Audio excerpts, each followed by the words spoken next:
தமிழக மக்கள் அனைவருக்கும் வணக்கம். என்ன மக்களை அனைவரும் நலந்தானே? நாம் நலமாக இருந்தால்தான் வீடு நன்றாக இருக்கும். மக்கள் நலமாக இருந்தால்தான் நாடு நன்றாக இருக்கும். இப்போ மக்கள் நலமாக இருக்கிறார்களா என்று கேட்டால் ஒரு சோக நிலைதான். தமிழகத்திலே நடைபெற்று முடிந்த தேர்தலிலே எந்த கட்சிக்கும் அறுதி பெரும்பான்மை கிடைக்காத நிலை ஏற்பட்டது. ஆன போதிலும் இந்த தேர்தலிலே அதிக இடங்களை பிடித்த தமிழக வெற்றிக் கழகம் திராவிட முன்னேற்றக் கழகத்தின் தோழமை கட்சிகளின் ஆதரவோடு ஆட்சி கட்டிலே அமர்ந்தது. அந்த தோழமை கட்சிகள் ஆதரவு என்பது தாவேகா தமிழக வெற்றி கழகத்திற்கு ஆதரவு என்பது அவருடைய கணக்கு நம்ம கவனித்து பார்க்கும் பொழுது தாவேகாவிற்கு நாங்கள் ஆதரவு கொடுக்கவில்லை இல்லை என்றால் தமிழகத்திலே ஜனாதிபதி ஆட்சி வந்துவிடும், கவர்னர் ஆட்சி வந்துவிடும் என்பதற்காக நம்ம அவர்களுக்கு ஆதரவு கொடுக்கிறோம் என்று சொல்லியிருந்தார்கள். இது எந்த அளவுக்கு சாத்தியம்? இப்போது நம்ம 54 வருஷமாக 53 வருஷமாக கிட்டத்தட்ட வந்துட்டு அந்த இருவேறு கட்சிகளை காங்கிரஸ், திமுக, அதிமுக கட்சிகளுடைய ஆட்சிகளை பார்த்திருக்கிறோம். சில தருணங்களில் காலம் சென்ற முன்னாள் முதலமைச்சர் திரு கருணாநிதி அவர்களுடைய ஆட்சி கலைக்கப்பட்ட பொழுது அப்போது கவர்னர் ஆட்சி, ஜனாதிபதி ஆட்சியை நம்ம இப்போ இருக்க தலைமுறைக்கு தெரியாது. அது நடந்தது. கவர்னர் ஆட்சியும் நம்ம நிச்சயமாக எப்படி இருக்குதுன்னு பார்க்கணும். அதே போல் ஜனாதிபதி ஆட்சி எப்படி இருக்குன்னு பார்க்கணும். இதுதான் ஒரு அதையும் பார்க்கலாமே எப்படி இருக்குது அப்படின்னு சொல்லிட்டு இவர்கள் இந்த திராவிட முன்னேற்ற கழகத்தின் தோழமை கட்சிகள் இந்த கணக்கு சொல்லி அவர்களுக்கு ஆதரவு தெரிவிக்கிறோம் என்று சொன்னார்கள். ஏன் என்று கேட்டால் இவர்களுடைய ஆட்சி இங்கே ஆளுநர் ஆட்சி தமிழகத்திலே வரக்கூடாது என்பதற்காக. அதனுடைய பின்னிலைவு என்னன்னா, மத்தியில் இருக்கிற பாரதிய ஜனதா ஆட்சி அவர்கள் மூலம் இங்கே ஆட்சி செய்யும் என்பது தான் அவருடைய கணக்கு. ஓகேங்களா? அது எந்த அளவுக்கு சாத்தியம், எந்த அளவுக்கு சாத்தியமில்லை என்பதெல்லாம் பின்புலத்தில் உள்ள நிலைகள். அதனை அந்த திராவிட முன்னேற்ற கழகத்தின் தோழமை கட்சிகளின் ஆதரவோடு ஆட்சி அமைத்த தமிழக வெற்றி கழகத்தின் தலைவர் முதலமைச்சர் திரு ஜோசப் விஜய் அவர்கள் பதவியேற்று அன்றிலிருந்தே எதிர்க்கட்சிகளின் நல்லிணக்கத்தோடு, அதாவது மனித சமுதாயத்தின் நல்லிணக்கம் மரபோடு அனைத்து எதிர்க்கட்சி தலைவர்களையும் தங்களுடைய வீட்டிற்கே சென்று அவர்களை சந்தித்து பேசியது என்ன அதெல்லாம் நமக்கு தெரியாது. பொதுமக்களுக்கு அவ்வளோ தெரியாது. ஏன்னா மீடியாக்கள் என்ன சொல்கிறதோ அதை தான் மக்கள் சொல்கிறாங்க. அவர்கள் என்ன பேசினாங்க, என்ன பண்ணாங்க அதெல்லாம் தெரியாது. அதாவது சமூக சிந்தனை நல்லிணக்கத்தோடு மனித குலத்தின் மார்போடு எதிரி, அதாவது கொள்கைகள் கோட்பாடுகள் வேறு வேறு இருந்தாலும் நம்ம எல்லோரும் மனிதர்கள் என்ற நிலைப்பாட்டில் சந்தித்தேன் என்பது, ஒரு சமூக தர்மத்தோடு சந்தித்தேன் என்பது அவருடைய வாதமாக இருக்கிறது. வரவேற்கக்கூடிய ஒரு விஷயம். ஆன போதிலும் அவர் செய்திருக்கிற ஒரு சின்ன தவறு என்னவென்றால், அதாவது தமிழக வெற்றி கழகத்தின் தலைவர், தற்போது தமிழகத்தை ஆண்டு கொண்டிருக்கக்கூடிய திரு ஜோசப் விஜய் முதலமைச்சர் அவர்கள்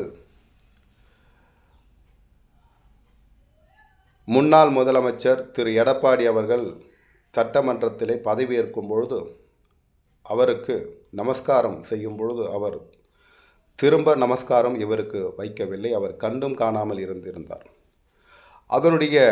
அது பத்திரிகை தாள்களிலும் தொலைக்காட்சிகளிலும் நம்ம பார்த்தோம். அது ஒரு விஷயத்திற்காக அது நடந்திருக்கிறது. பின்னர் இந்த அனைத்து இந்திய அண்ணா திமுக உடைப்பட்டு இரு அணிகளாக பிரிந்து நேற்றைய தினம், அதாவது 13ஆம் தேதி, தமிழக வெற்றி கழகத்துக்கு ஆதரவாக 25 அனைத்து இந்திய அண்ணா திமுக எம்எல்ஏக்கள் ஆதரவு தெரிவித்தார்கள். இதற்கும் அதற்கும் சம்பந்தம் உண்டு. மக்கள் பேசிக்கொண்டிருக்கிறார்கள் என்பதை நான் தெரிவித்துக் கொள்கிறேன். இதை நான் பேசவில்லை, மக்கள் பேசி கொண்டிருக்கிறார்கள். மக்கள் உன்னிப்பாக கவனிக்கிறார்கள் என்பதை இந்த அரசியல் நகர்வை எப்படி கவனிக்கிறாங்கன்னு மக்கள் கவனிக்கிறாங்க. இது முழுக்க முழுக்க தாவேகா தாவேகா கட்சியில் இருக்கக்கூடிய ஆதவர்ஜினாவுடைய மாமியார் திருமதி லீமா ரோஸ் அனைத்திந்திய அதிமுகவில் இருக்காங்க. அவர்களுடைய சார்பில் சிவி சண்முகம் மற்றும் அதாவது அனைத்து இந்திய அதிமுகவில் இரண்டு நிலைகளில் உடைப்பட்ட காரணம் இவர்களுடைய அணுகுமுறையில் இப்போது அனைத்து இந்திய அதிமுக உடைப்பட்டு இருக்கிறது.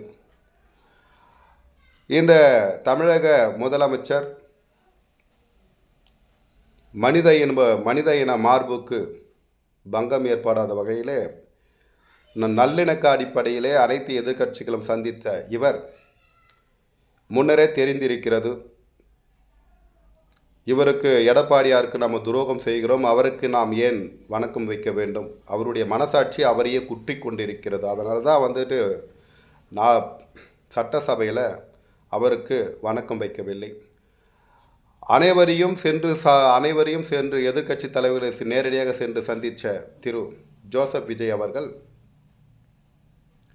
எடப்பாடியரை சந்திப்பதற்கு பதிலாக அவர் தான் அந்த கட்சியின் பொதுச் செயலாளர். அவருக்கு உள்கட்சிக்குள்ளே எவ்வளோ பிரச்சனை எல்லாம் இருக்கலாம்.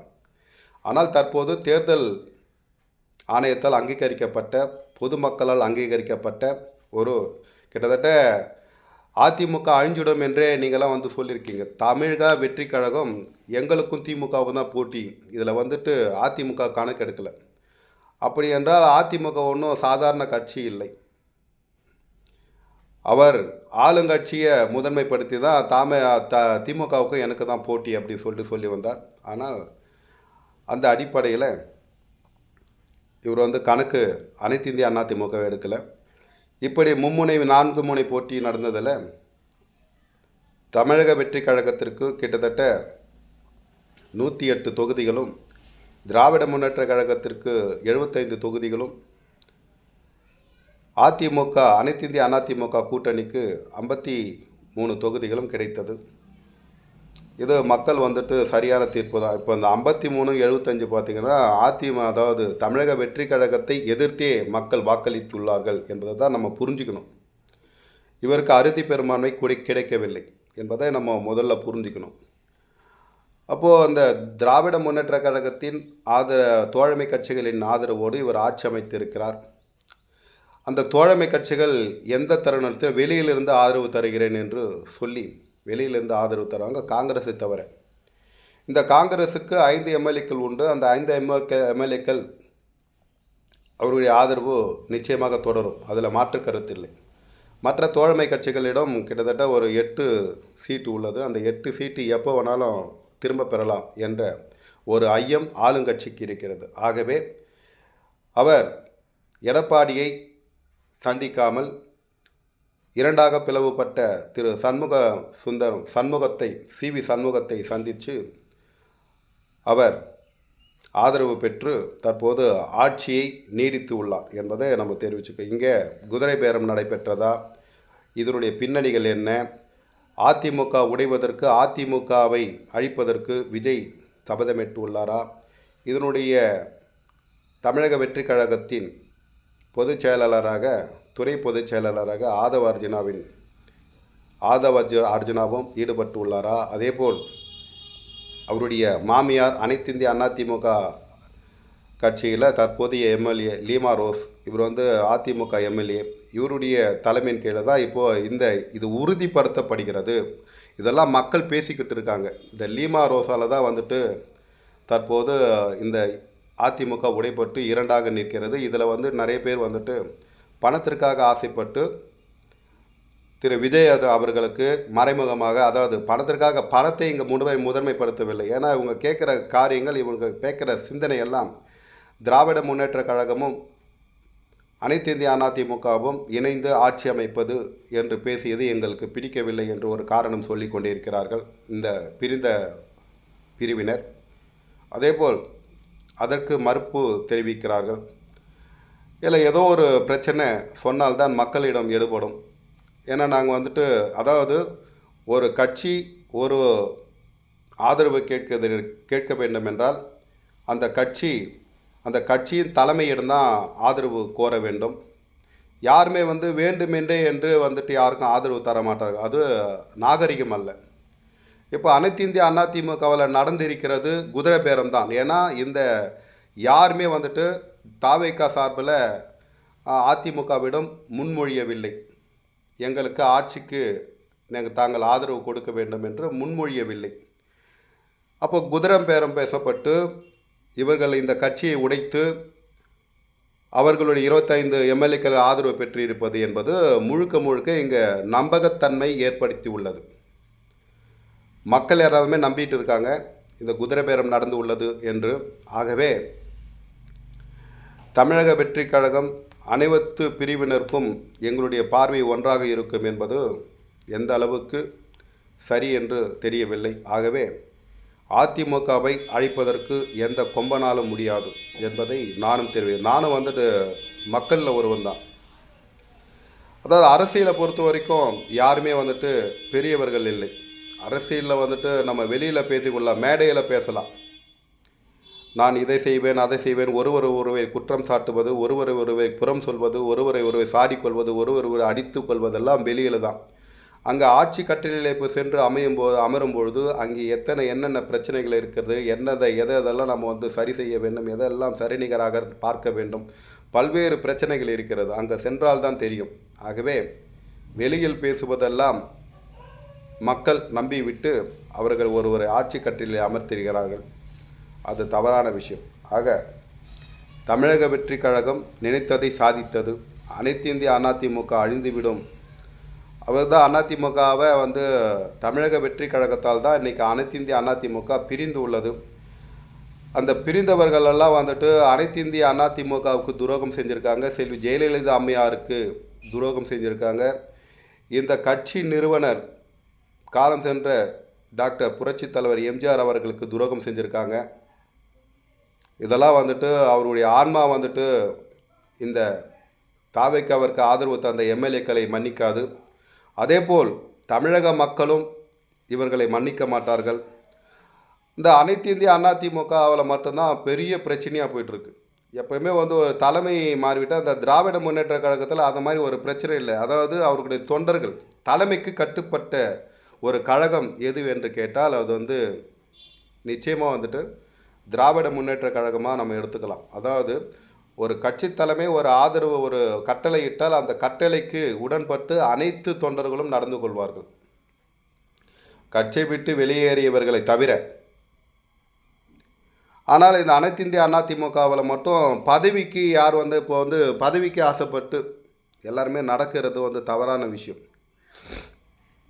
இப்போ காங்கிரஸ் ஏன் தமிழகத்தில் ஆட்சி அமைக்க முடியல, பிஜேபி ஏன் தமிழகத்தில் ஆட்சி அமைக்க முடியலன்னா இங்கே தலைமை பண்பு ஒழுங்காக இல்லை.